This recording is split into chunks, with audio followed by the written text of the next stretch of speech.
What's up, guys? Mr. Right Way here, and today we are talking about a little controversy because it creates cash, but not always. We're talking about GameStop versus a retro video game store. Now, before everybody start typing in the comments, what are you doing? We're going to tell you it is benefits to going to both. As you've seen before, we got here Cooper. He owns Double Jump Video Games, a great retro store that I bought stuff from. And I do a lot of going to GameStop. So a lot of people don't like GameStop, but we want to tell you why you might consider going to both. So Coop, let's start it out. You own this store. Why would you, as a store owner, go to GameStop?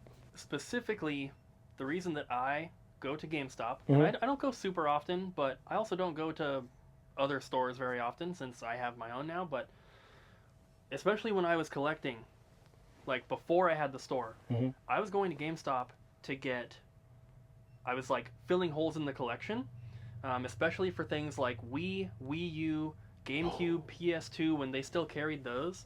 They still carry some stuff, but like a lot of times you can find games at GameStop that are way underpriced. Yes, I've done that so many times. And a lot of people don't think about that because, you know, if you're going to GameStop and you're only looking at PS5 games, they're all going to be pretty expensive. Excuse me. A lot of PS5 games, when GameStop gets them in pre-owned, they're like $5 cheaper than the new copy. Oh yeah. You know, like a pre-owned one is $54.99. But you have to look at other sections of the store because that's how GameStop is trying to make their money on the newer stuff. They push that stuff really hard. Okay. But when you look at the older stuff, like when I was going for Wii U games, for example, oh man, I couldn't find Wii U games at retro stores. Nope. Like every place I'd go to, they'd have a handful of them, but they wouldn't have very much.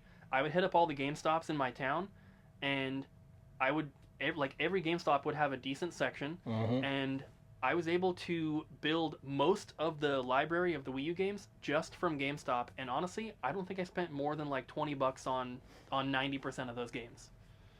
And I have the full library now, and I'm lucky that I collected it when I did because a lot of those games are really expensive. But now, yeah. Some of those games, even back then, they were $40 or $50 on eBay, like Turbo Stunt Squad.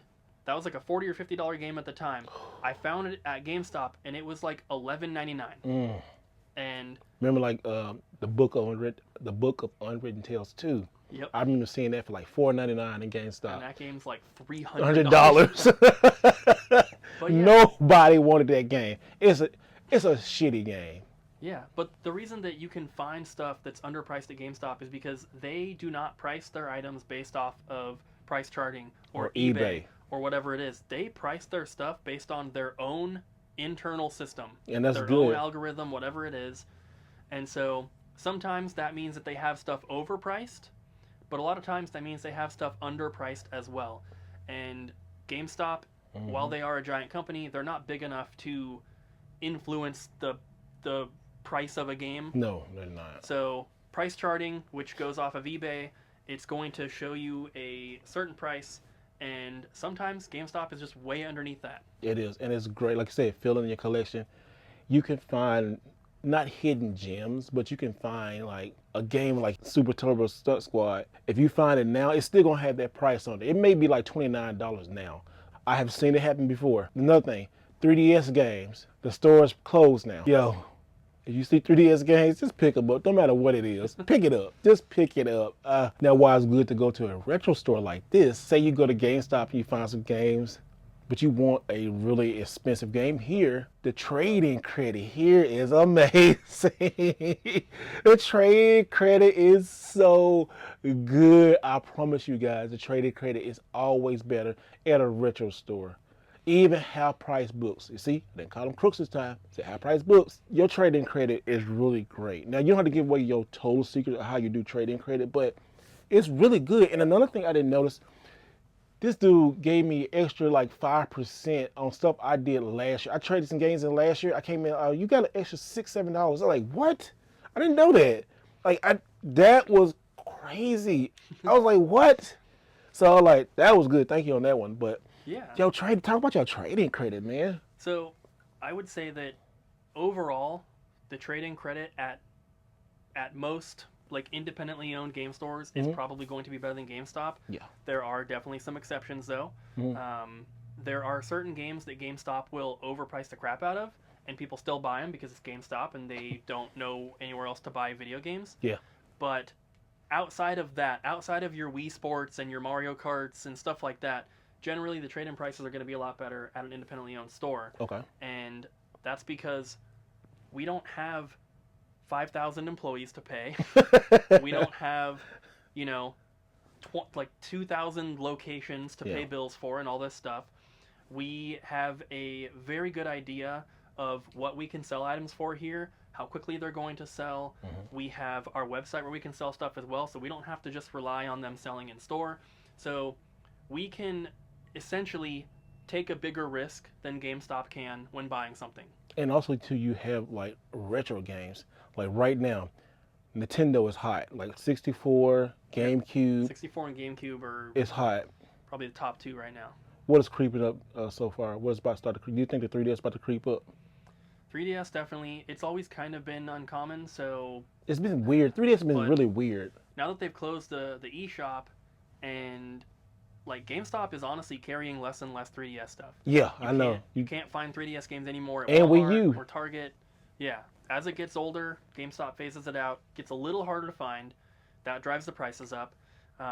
But You have yeah, it. like we try to carry a little bit of everything. We don't only do video games too. And I know that this is something that people rag on GameStop for, is like, oh, they carry too many like toys and figures and other random stuff.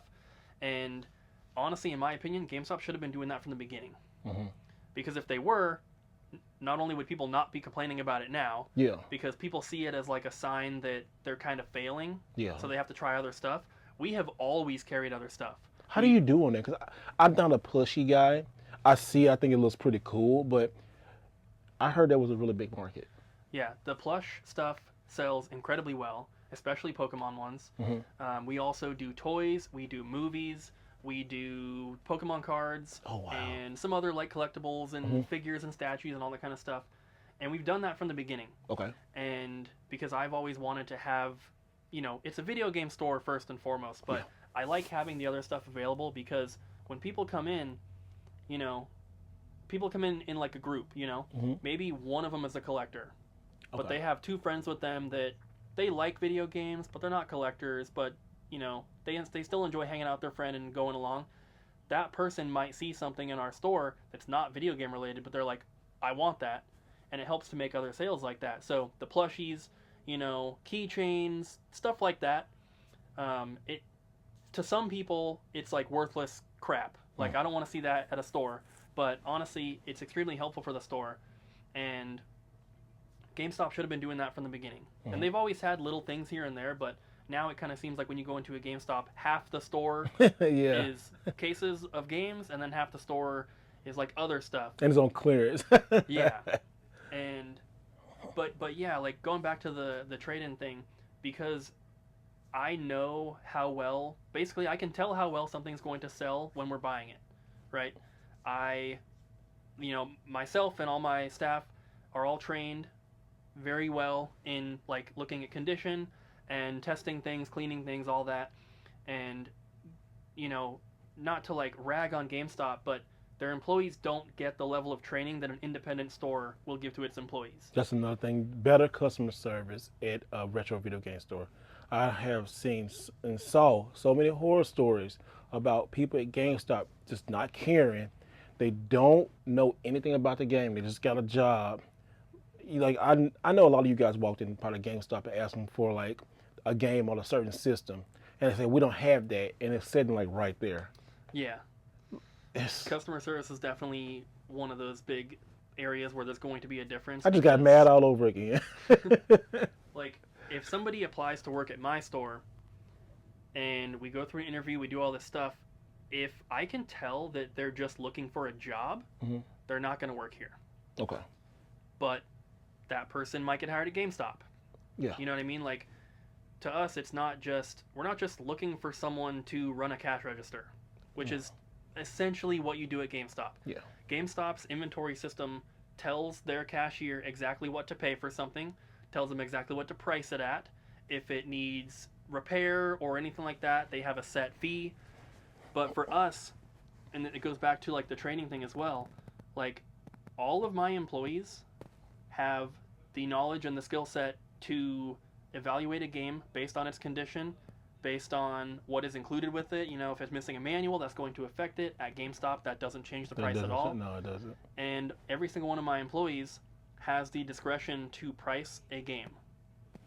Like, wow, that's a level of trust that yeah, I don't see that in too many retro stores. I don't see that. and I go to a lot of stores. You let them price what they think the game should be. yeah, and it takes a lot of practice, and obviously they have to Wow. be, you know, they have to be trained up and everything. Mm-hmm. But just the process of getting them to that point where they feel comfortable enough and they are doing it, you know, accurately, like that, all that training is something that you don't get when you work at GameStop. And so the only people that are going to work at a game store and like stick around for a while are people who really care. Yeah. Who are into it, you know, they play games themselves, they're a collector, whatever it is. And, you know, it's not just about having the knowledge. You have to have good customer service, you have to be friendly and welcoming and all that. That's a huge part of it. But I do think that that's a big difference in that customer service aspect, because most people at GameStop are probably just there because they want a job and they kind of like video games. Random, y'all. I just picked out stuff. We back here. Look at this. This is something I would take, but look at this. Neo Geo stuff. You're not gonna see stuff like this at GameStop. Not no more. And this is great. I'm just like, I'm looking at this. Guys, look at this. Look at this right here. Look at cases on games. Something that you won't see at GameStop. A pink PS2. What the heck? Japanese exclusive color. This is a Japanese exclusive? Yep. Why is it white? Is it pink and white? Oh, it is NTS. I mean, I wouldn't. Wow, this is awesome. Basically, what he's saying is Wow. the benefit of going to a independently owned store is cool. the variety, selection, the inventory. Cool. GameStop would never have something like this. Never. If they And did, It's not because the employees there don't want to have something like that. It's just because that's amazing. their whole business model is so restrictive. Oh, and the that controller comes with. they can only take in certain things. Yeah. If it's not in their system, they can't buy it from a customer. You know? This is dope, though. If somebody comes in here with something like this, Yeah, we get to make the decision if we want to buy it or not. that's dope. The GameStop employees, they don't get to do that. If it's not in their system, they can't take it.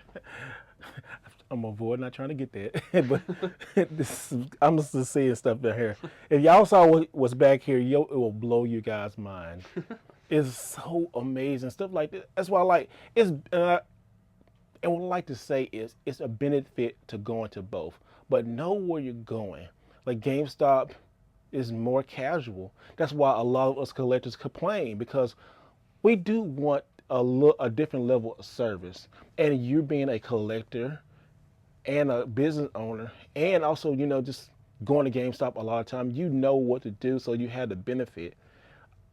It's up to you to decide where you like to spend your money at. It's okay to go to both places. Yeah. Like Most of my employees shop at GameStop. and that's cool. Yeah. There's nothing wrong with that.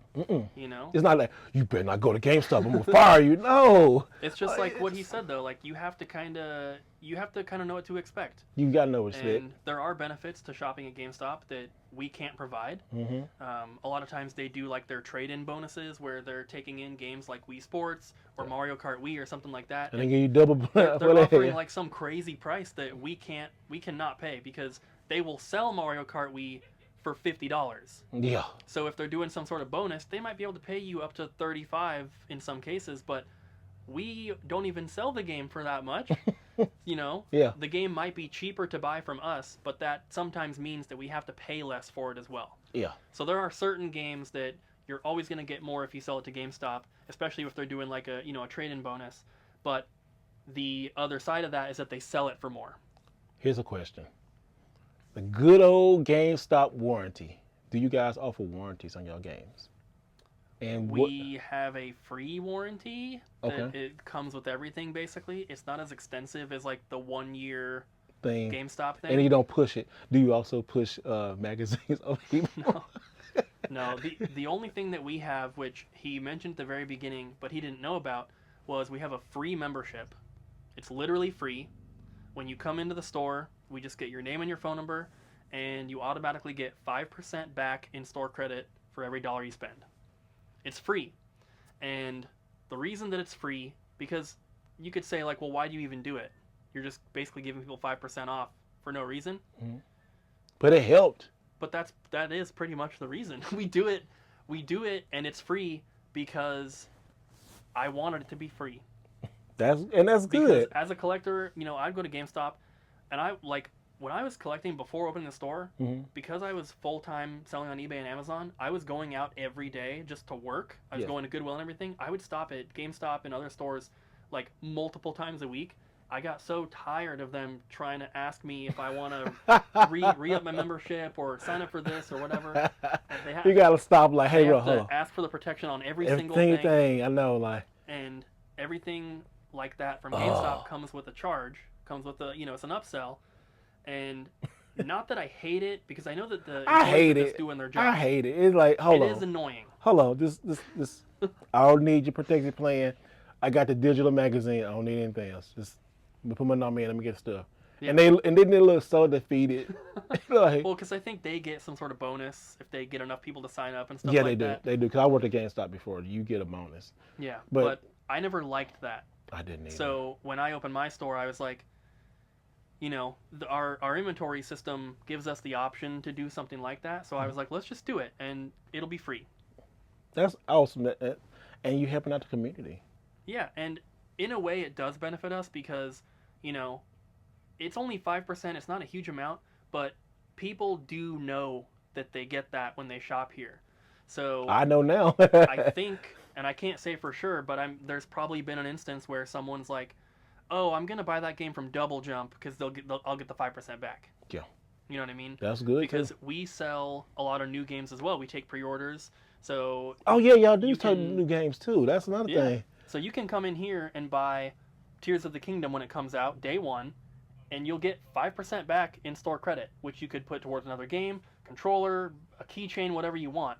People are going to buy Amiibo that day or something else with Tears of the Kingdom. If you go to GameStop, you're going to pay $70 now for Tears of the Kingdom. I got my pre-order in early on Amazon. No. We even took some pre-orders at $60. Oh, did you? Because we didn't know at first. And then they just raised the price, so you honor those prices? So we're honoring the price, of course. We don't have a ton of pre-orders. We're not like Amazon, who probably had thousands of them. I think we had 6 or 7 at the $60 price. Yeah. Our wholesale cost for that game is like $61, so we're actually losing money on those copies, but that's perfectly fine. I would, that's another thing. Like, I don't know about GameStop in particular, but another company might cancel those pre-orders, or they might do something like that. We're not going to do that. We're going to lose, like $8? It's not a big deal, and we have more pre-orders that have come in after that, where we are making the profit margin, so it's fine. But that's good, Dan. That's really good. But yeah, like, just going back to the whole idea of the video, there are benefits for both.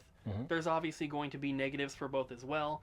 I would probably argue that the negatives for shopping at an independent store are pretty small. Yes, I don't think there's going to be a lot of negatives. No. Because we're not comparing like independent store prices to garage sale prices. A lot of people want to do that. They want to say, why would I buy this game for $30 when I could find it at a garage sale for $2? And it's like, well, go find it at a garage sale. I'll give you 2 weeks. Go find it. And then probably will not be able to find it. And then when they come back, the game is bought. Exactly. Somebody already bought it. So, not to get into the whole game store versus garage sale thing. That's a whole different. That's a whole different thing, and that's two different things. But there are benefits to both. We're not here to just complain about GameStop and say that they suck and everything. Some people would say that. Yeah. Some people would say that about independent game stores as well. I don't think that it's necessarily fair to say that about either of them. You can dislike certain aspects of a store without like ragging on them and hating them and saying that they're trash or whatever. If you don't want to shop at a certain store, you do not have to, and that's the best way to do anything. You vote with your wallet, basically. Yep. If you think a store sucks, don't support them. Don't give them your money. Don't get your money. But we're here to tell you that there are good reasons to shop at both. There are benefits, and the longer that you do it, the more you learn about both. The more savvy that you'll be, the more things that to look for or to avoid or whatever it is. Because I'm here basically comparing my store to GameStop, but every other retro independent store is different. Yeah, it's different. Every single one's different. Different owners have different ways of doing things. They have different store policies and all that. So do your research. It's great to do your research. Everybody kind of know what you're getting with GameStop, but I just thought it'd be a cool idea to hear from a video game store owner, retro owner, because we don't hear that often. You know, a lot of people be scared, like, what, you know, I'm not talking about GameStop. You know, like you said, you don't even see them as competition. Yeah, we don't at all because, I mean, 90% of our store is stuff that they don't carry. Yeah. And the stuff that they do carry, that we also carry, we're either the same price as them or we're cheaper. And like, there you go. for newer consoles, just to give one example, if someone brings in a PS4, we look and see what GameStop is paying for it. Okay. And we look and see what GameStop is selling it for. We will pay more than GameStop and we will sell it for less. Wow. We do that with Switch, PlayStation, Xbox, like all the new stuff that GameStop still carries. Now, does that cover people sending you stuff from, like, say they see this video and they got a bunch of stuff they want to send you? Is that the same deal? It is kind of, because we don't take a lot of consoles through the mail. Okay. Because we like to be able to test everything before we buy it. Okay. Especially with disc-based systems. So don't send them as consoles. Just send them your games. Don't send them your consoles. Even the area bringing your consoles. Yes. But yeah, we do extensive testing on our stuff, especially like PS2 and stuff like that. Oh, you got to. With the PS2, we test every console with 5 different discs.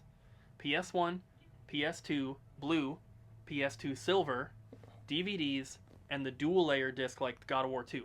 Dual. It's got like a goldish hue to the bottom of the disc. We test them with everything because a lot of PS2s, when the laser starts to fail, it'll stop reading one of them. Like it'll stop reading the blue disc, which are like the first released PS2 games. And if it doesn't read one of them, we don't take it. Oh, wow. So we do very extensive testing and all that. So we don't like to buy consoles unless we can test them first. So we don't typically take a lot of them through the mail. Better than DK Oldies. But that is another maybe benefit for like a retro store, at least with our store. This doesn't go for all of them, but compared to GameStop, we take trade-ins through the mail. And we also go out to other game stores. We go to thrift stores, garage sales, everywhere you can think. We go and find inventory. GameStop just has whatever people bring to them. We get that too, but we have the benefit of getting stuff elsewhere. They give you 25 cents. So we're always working to try to build our inventory and have not only more stuff in stock, but better stuff. Yeah. And GameStop, it's kind of just, you know, they get what they get. Yeah. So, you know, we buy from all of our distributors to get new product. We, like I said, we go to thrift stores, we do all this stuff. Oh, I just went to Goodwill last night, bought a couple games for the store, and some toys even. And it's just, I love having a different variety of stuff in stock. We love having like rare and expensive stuff for the collectors, but we also like having, you know, more affordable games for everyone else, because honestly, collectors make up maybe 5% of our customer base. Yeah. People don't want to believe that when I tell them, but they're not here working every single day and talking to every person that walks in. Most people that shop at our store are not collectors. That's good. But that doesn't mean that we can't Cater still to have that. things that cater to collectors. People So- like, wow, you know. So Yeah. that's awesome, man. Well, guys,